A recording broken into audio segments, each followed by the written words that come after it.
আজকে আমি আপনাদের রান্না করে দেখাবো মটরশুঁটি আলু দিয়ে ডিম ভুনা। প্রথমে আমি ডিমগুলোকে সিদ্ধ করে ছুলে নেব। ডিমগুলো সিদ্ধ হয়ে গেছে, আমি এখন এটাকে সামান্য চিড়ে নিয়েছি যাতে যখন আমি ডিমগুলো ভাজবো সেটা যেন ফেটে না যায়। এখন আমি এটাকে হলুদ আর লবণ দিয়ে হালকা ভেজে নেব। ডিমগুলো ভাজা হয়ে গেছে।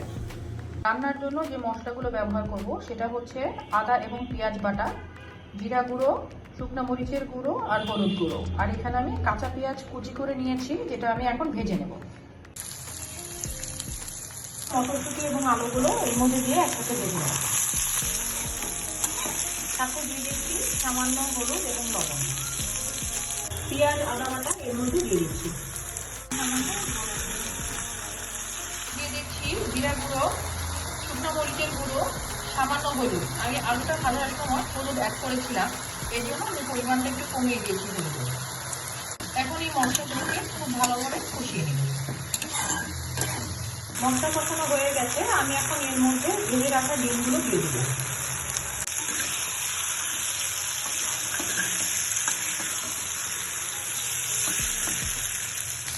যেহেতু এটা আমি ভুনা করবো সেহেতু আমি পরিমাণ মতো জল অ্যাড করে দিচ্ছি। এখানে আমি গরম জলটি ব্যবহার করব।